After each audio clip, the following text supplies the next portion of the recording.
semuanya, di sini saya Fauzia Tisa Ramadhani akan menjelaskan tentang uji kualitas data. Uji kualitas data adalah proses evaluasi yang dilakukan untuk menjamin keabsahan dan kehandalan data yang dikumpulkan dalam suatu penelitian. Proses ini sangat penting karena data yang berkualitas tinggi akan meningkatkan kepercayaan dan kesimpulan penelitian. Uji kualitas data ini ada dua, yaitu uji validitas dan uji reliabilitas. Uji validitas adalah mengukur sejauh mana alat ukur, misalnya questionnaire, dapat mengukur konstruksi dan variabel yang dimaksud. Alat ukur dikatakan valid jika dapat mengungkapkan apa yang ingin diukur dengan tepat. Uji reliabilitas yaitu mengukur tingkat stabilitas alat ukur, yaitu apakah questionnaire dapat memberikan jawaban yang konsisten jika diajukan kembali kepada responden yang sama.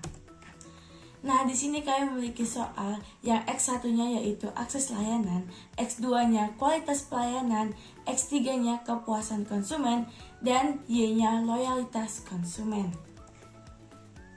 Di sini juga ada beberapa hipotesis yang H01 dan HA1-nya yaitu tentang akses layanan, H02 dan HA2 yaitu kualitas pelayanan, H03 dan HA3 yaitu variabel kepuasan, H04 dan HA4 yaitu akses layanan, kualitas pelayanan, dan kepuasan konsumen. H01 dan HA3 itu adalah primer dan H04 dan HA4 adalah simultan. Nah, di sini saya mempunyai 50 responden yang telah mengisi.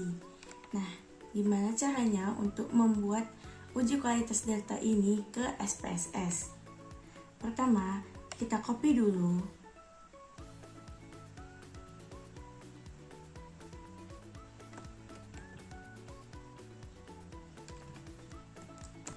Di sini saya klik Ctrl C. Setelah itu, masukkan ke SPSS-nya.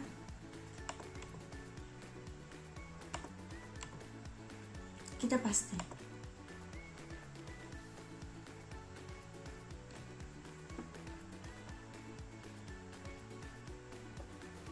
Nah, setelah seperti ini, kita masuk ke variabel view-nya. Kita kembali ke Excel lagi.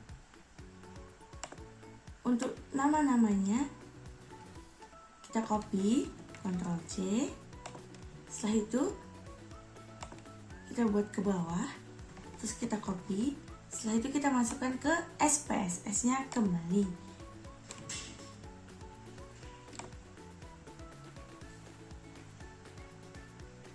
Nah, setelah seperti ini, kita akan melakukan uji kualitas data. Nah, yang pertama itu kita pilih menu Analysis. Kita penuh korelasi, bivariate. Nah, ini yang X1 sampai kita blok dulu yang X1-nya semuanya. Kita pindahkan. Setelah itu, kita pencet OK. Maka akan ada hasilnya seperti ini. Baik, kita lakukan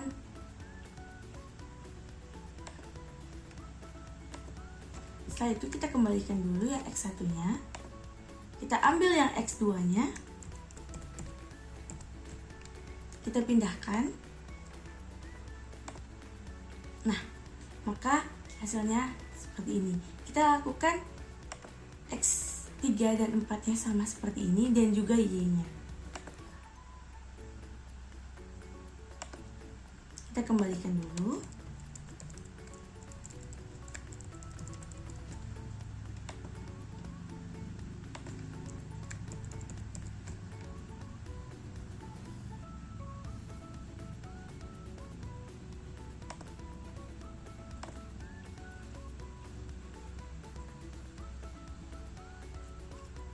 Ada X1, X2, X3.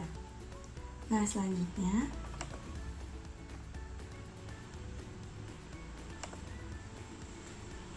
kita kembalikan.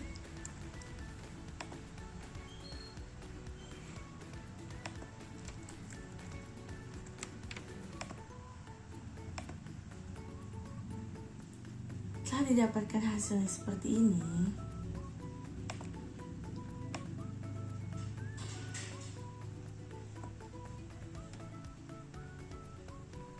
sini kan kita mencari uji validasi.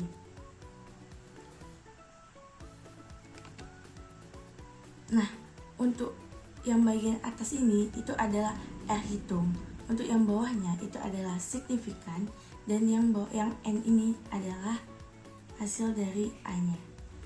Nah, uji validasi itu jika R hitung lebih besar daripada R tabel atau signifikannya lebih kecil daripada 0,5, maka item pernyataannya valid.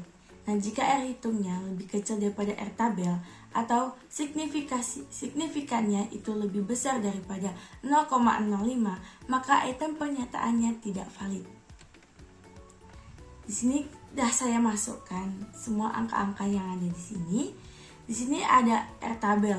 R tabelnya itu dapat dari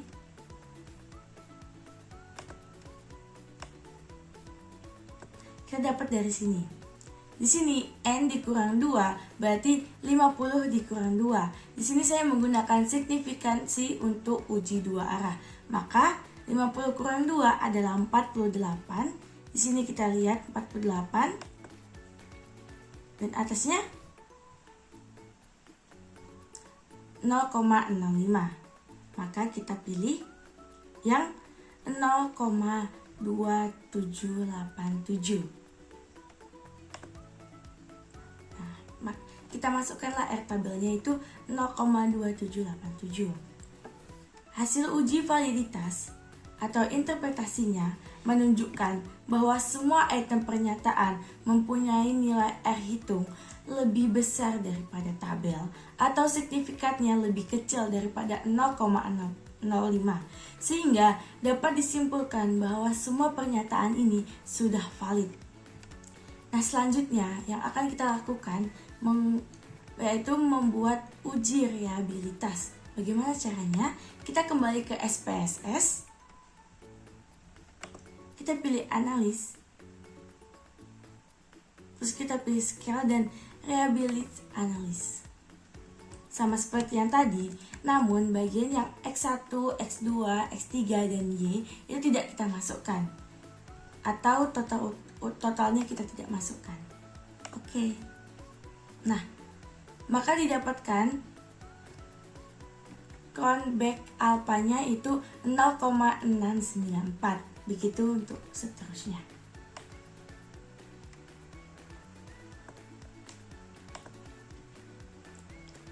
Kita lanjut ke X2-nya.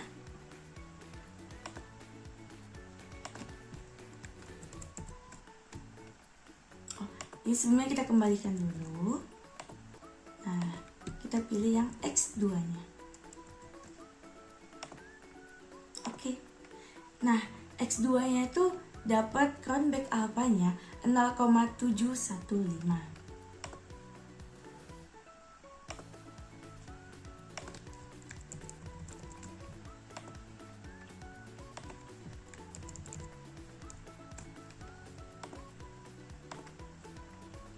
Untuk yang X3-nya dapat 0,779.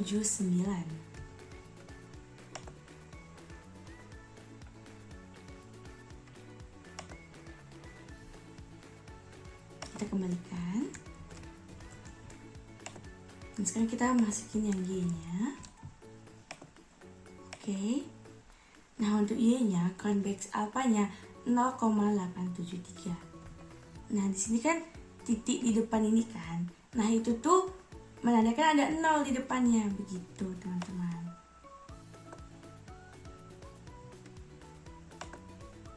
Nah, di sini sudah saya masukkan juga. Jadi, uji reliabilitas ini jika cronbach alpanya lebih besar daripada 0,60, maka variabelnya reliable. Tapi, jika nilai cronbach alpanya di bawah 0,60, maka variabelnya tidak reliable. Nah, dari hasil pengujian kita tadi, itu semuanya adalah reliable. Kenapa? Karena cronbach alpanya di atas 0,60. Jadi interpretasinya, hasil uji reliabilitas menunjukkan bahwa semua variabel mempunyai nilai cronbach alpha di atas di atas 0,60 sehingga dapat disimpulkan bahwa semua variabel sudah reliabel. Nah, sekian yang dapat saya jelaskan mengenai uji kualitas data ini. Nah, jadi di sini saya bakal menjelaskan mengenai uji asumsi klasik. Nah, uji asumsi klasik itu dilakukan dengan tujuan yang pertama itu ialah validitas model, di mana uji asumsi klasik membantu memastikan bahwa model regresi yang dibangun memiliki hubungan yang tepat antara variabel independen dan variabel dependen. Di mana jika asumsi tidak terpenuhi, model regresi mungkin tidak dapat diandalkan untuk prediksi atau inferensi. Nah, tujuan kedua itu untuk menghindari bias, di mana dengan melakukan uji asumsi klasik, peneliti dapat menghindari bias dalam estimasi parameter. Misalnya, pelanggaran terhadap asumsi normalitas atau multikolonialitas yang dapat menyebabkan estimasi coefficient yang tidak akurat. Nah, tujuan terakhirnya itu ialah untuk memberikan kepastian bahwa hasil analisis regresi tidak hanya kebetulan. Jika semua asumsi dipenuhi, maka hasil analisis dapat dianggap konsisten dan dapat diandalkan. Nah, uji asumsi klasik itu sendiri ada 4 jenis. Yang pertama itu uji normalitas, di mana uji ini memastikan bahwa residual dari model regresi terdistribusi secara normal. Nah, ini bisa dilihat dengan jika nilai SIG besar dari 0,05 maka data tersebut terdistribusi secara normal. Sedangkan jika nilai SIG kecil dari 0,05 maka data tersebut tidak terdistribusi secara normal. Adapun metode uji normalitas itu sendiri, yang pertama uji Kolmogorov-Smirnov, di mana ini mengukur perbedaan antara distribusi kumulatif data yang diamati dan distribusi kumulatif distribusi normal. Nah, yang kedua itu uji Shapiro-Wilk, di mana sangat efektif untuk sampel kecil dan menguji hipotesis bahwa data tersebut berasal dari distribusi yang normal.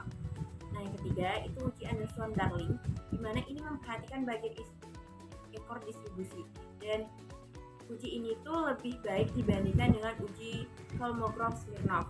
Nah, yang keempat itu uji Chi-square, di mana dia menguji selebaran data dan membandingkan frekuensi observasi dengan frekuensi yang diharapkan. Nah, pada uji normalitas kali ini, di kasus ini saya bakal menggunakan uji Kolmogorov-Smirnov. Nah, uji asumsi yang klasik yang kedua itu ialah uji multikolinearitas, di mana itu uji yang dilakukan untuk mengidentifikasi adanya korelasi tinggi antara dua atau lebih variabel independen dalam sebuah model regresi.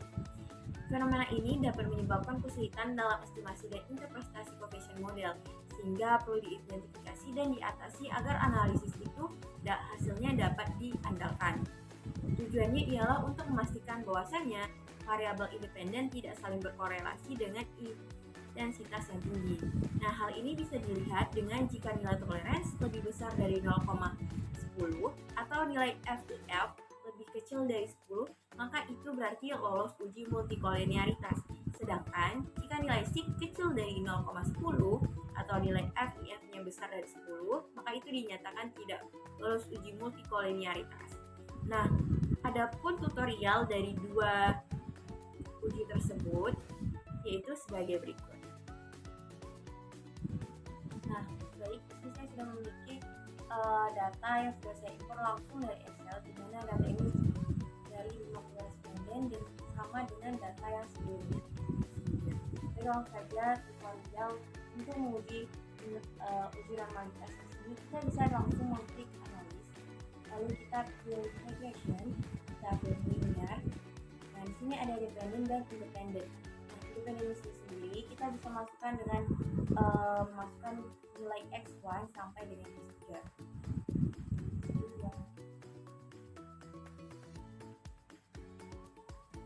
Nah, selanjutnya untuk dependen itu kita bisa masukkan nilai nilai b. Nah, setelahnya kita bisa klik save, lalu kita pilih start visit, lalu klik continue. Nah, setelahnya kita klik OK. Setelah ini, setelah sudah keluar ini, kita bisa mengklik analis lagi, yang mana untuk seperti yang saya katakan sebelumnya, bahwasanya di sini saya menggunakan metode Collier, yaitu outputnya bisa kita hiraukan. Di sini kita klik lagi dengan parameter test, lalu pilih legality dialogs dan pilih satu sampel KS. bagian tes variabel ini kita bisa masukkan nilai antar digit yang tadi setelah kita hitung. Setelahnya kita bisa klik OK. Lalu sudah keluar nilai uang sampel Kolmogorov Smirnov-nya. Di mana di sini bisa dilihat bahwasannya tes distribusi ini itu merupakan datanya data normal. Sebab di sini nilainya lebih besar dari 0,05. Nah, itu tadi uji normalitas.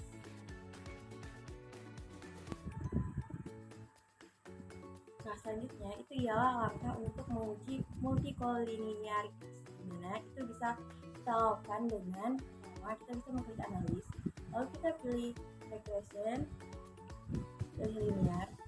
Nah, setelahnya kita klik save. Di untar digit itu yang tadinya kan ada di untar digit kita centang, kita hilangkan centangnya, lalu klik continue. Setelahnya kita bisa ke statistik, dan misalkan yang tadinya kan sebelumnya itu ada di model fit dan estimate centangnya, nah itu kita hilangkan, kita ganti dengan collinearity diagnostic dan Durbin Watson. Lalu klik continue dan tekan OK. Nah, maka kita bakalan dapat hasilnya dari sendiri, yaitu tabel collinearity statistiknya, dimana di sini bisa kita lihat bahwasannya toleransinya itu lebih tinggi dari 0,10 dan FIF-nya itu lebih kecil dari 4,10. Nah, adapun interpretasi hasilnya yaitu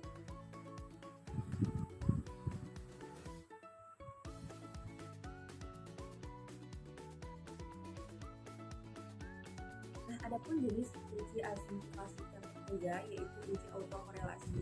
Nah, uji autokorelasi sendiri bertujuan untuk menguji apakah model regresi linear dapat korelasi antara pengganggu pada periode T dengan kesalahan pengganggu pada periode sebelumnya. Di mana jika terjadi kesalahan, maka dinamakan ada problem autokorelasi. Teknik untuk mendeteksi ada atau tidaknya autokorelasi sendiri ada 4. Yang pertama, uji Durbin-Watson, dan yang kedua, uji Lagrave-Multiplier atau LM test, dan yang ketiga itu uji Brest-Godfrey, dan yang keempat ialah uji Lund test. Nah, dasar pengambilan keputusan dari uji autokorelasi ini sendiri ialah yang pertama, jika D kecil dari DL atau D besar 4 DL, maka hipotesis 0 ditolak, artinya terdapat autokorelasi. Nah, sementara itu jika DU lebih kecil dari D dan lebih kecil dari 4 DU, maka hipotesis 0 diterima, artinya tidak terdapat autokorelasi.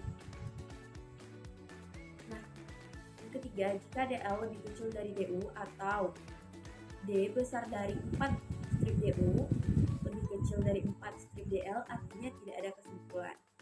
Nah, catatan atau reminder sendiri yaitu uji autokorelasi itu hanya dipakai untuk data time series atau data yang diperoleh dalam kurun waktu tertentu seperti laporan keuangan dan lainnya.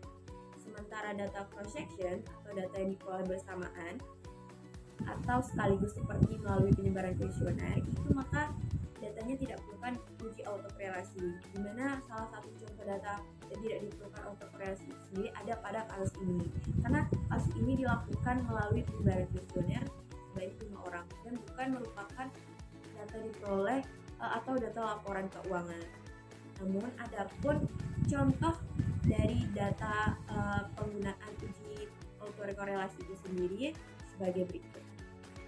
Nah, baik, selanjutnya kita bakal masuk mengenai tutorial uji autokorelasi, di mana yang bisa kita lakukan ya, di mana di sini saya sudah mempunyai data mulai dari tahun 1960 sampai dengan 1982, di mana ada beberapa variabel. Yang pertama, variabel Y yaitu konsumsi daging per kapita, lalu variabel X2 pendapatan real per kapita, X3 harga ayam eceran real per unit, dan X4 harga babi eceran real per unit, dan X5-nya ialah harga sapi eceran real per unit.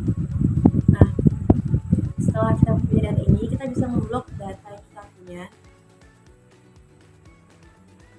lalu menyalinnya dan memindahkan ke SPSS.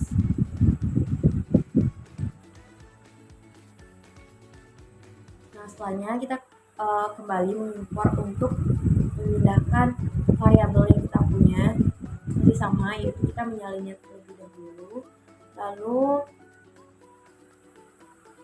mengcopy paste terlebih dahulu.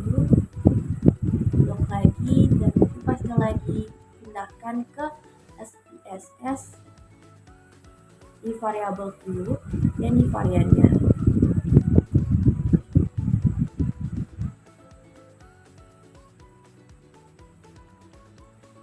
Nah, makanya kita bisa lihat di sini sudah ada atasnya sudah tercantum variabel yang kita pilih. Nah, baik, selanjutnya ada pun cara untuk mencari ujinya itu. Yang pertama, langkah-langkahnya itu sama dengan mencari uji normalitas. Jadi kita membuat analis, lalu kita regression linear. Kita di sini masukkan nilai G yang ada dependensinya. Terus blok independensi di sini juga kita masukkan nilai X2 sampai X5 yang ada. Setelahnya kita bisa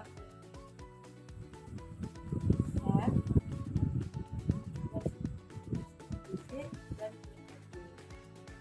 klik OK.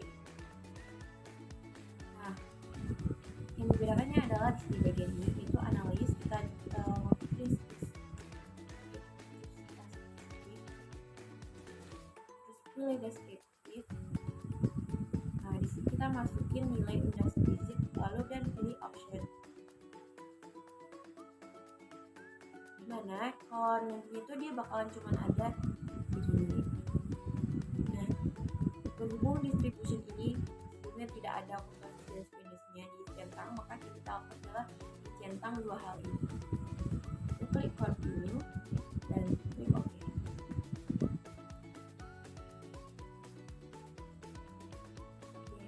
Yang kita pakai ialah model sumarinya, yaitu yang ini. Nah, setelahnya kita bakalan menetapkan nilai DL dan DU-nya dengan menggunakan derajat kepercayaan sebesar 5% serta sampel N sebanyak 23, observasi dan variabel penjelas sebanyak 4. Nah, seperti disebutkan sebelumnya, bahwasanya langkah selanjutnya ialah melihat atau menetapkan nilai DL dan DU-nya. Di sini bisa kita lihat dari menurut Talben Berbiwakson atau DW, di mana derajat kepercayaannya itu 5%. Sehingga seperti yang diketahui bahwasanya nilai N-nya ialah 23 dan K-nya adalah 4. Maka oleh karena itu nilai DL dan DU-nya terdapat pada 4 dan 3, 0,984 dan 0,9864 dan DU-nya 1,7855. Baiklah, saya di sini akan melanjutkan materi dari uji asumsi klasik, yang dimana saya akan menyampaikan tentang materi uji heterokedastisitas.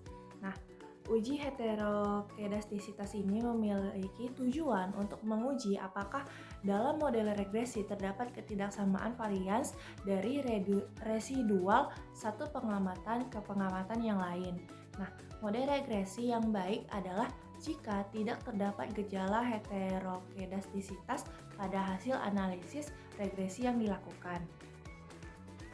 Selanjutnya akan saya lampirkan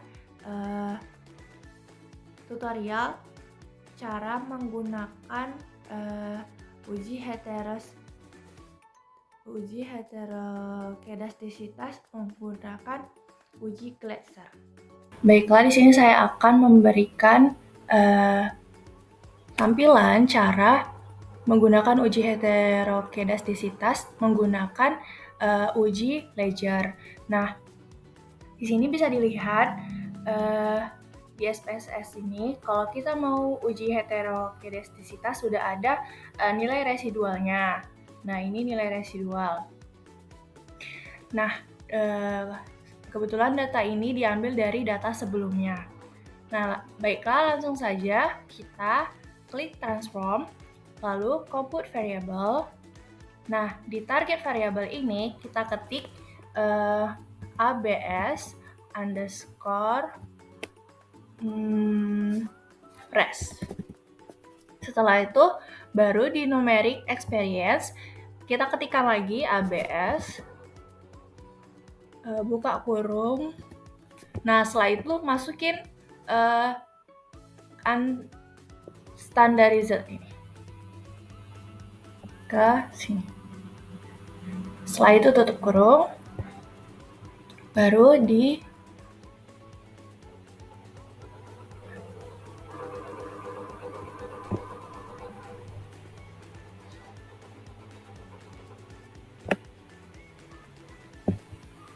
oke kan.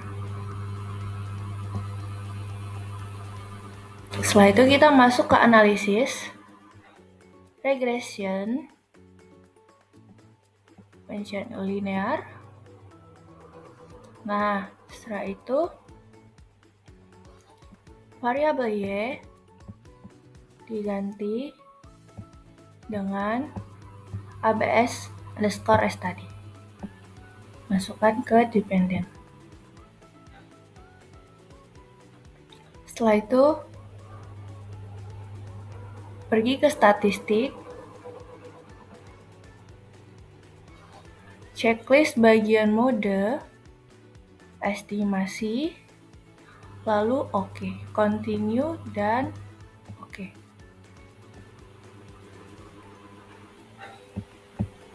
Nah, yang kita lihat adalah koefisiennya. Nah, di sini dapat dilihat koefisiennya adalah 0,084, 0,257 dan 0,448 dengan interpretasi yaitu hasil uji heterokedastisitas menunjukkan bahwa semua variabel mempunyai nilai signifikasi lebih besar dari 0,05. Nah, maka dapat disimpulkan bahwa tidak terdapat gejala heterokedastisitas atau lolos uji heterokedastisitas. Nah, selanjutnya akan saya sampaikan materi tentang uji analisis regresi linear berganda, di mana analisis regresi linear berganda ini bertujuan dilakukan untuk mengetahui seberapa besar pengaruh variabel independen X terhadap variabel independen Y. Nah, berikut pula di sini saya telah melampirkan rumusnya. Ini adalah rumusnya, nanti akan digunakan saat pengujian, di mana pengujiannya nanti saya menggunakan variabel X3 dan variabel Y1. Berikut saya lampirkan tutorial dari uji analisis regresi linear berganda. Selanjutnya di sini saya akan menjelaskan dari uji analisis linear berganda. Nah, tadi sudah ditampilkan rumusnya, dan di sini kita langsung masuk saja ke analis, lalu ke regression linear. Nah, kita masukkan variabel Y.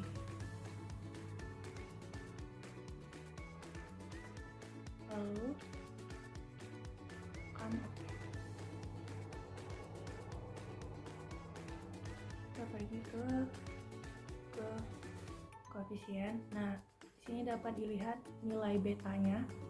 Ini ada minus 0,666, 0,17, 0,591 dan 0,054. Nah, dari sini nanti akan saya tampilkan interpretasinya. Berikut saya tampilkan interpretasinya. Nah, di sini saya memaparkan dari koefisiennya tadi atau interpretasi dari analisis berganda. Nah, dari tabel tadi dapat dilihat ini hasilnya. Nah, sudah dimasukkan ke dalam rumus. Nah, interpretasinya dapat lihat di sini. Nilai koefisien konstanta sebesar minus 0,66 dengan nilai negatif dapat diartikan bahwa tanpa adanya variabel akses layanan atau X1, kualitas pelayanan atau X2, kepuasan konsumen atau X3, serta variabel loyalitas konsumen Y akan mengalami penurunan sebesar 66,6%. Nah, di sini yang keduanya nilai koefisien beta variabel X1 sebesar 0,117 jika nilai variabel lain konstan dan variabel X1 mengalami peningkatan 1%, maka variabel loyalitas atau Y akan mengalami peningkatan sebesar 11,7%. Nah, begitupun sebaliknya, yang dimana di sini tuh berarti ketika variabel Y mengalami peningkatan, maka variabel X itu akan mengalami penurunan karena arah hubungannya negatif. Tapi ketika dia tidak ada minus, maka hubungannya positif. Artinya ketika variabel X itu mengalami peningkatan, maka variabel Y juga akan mengalami peningkatan.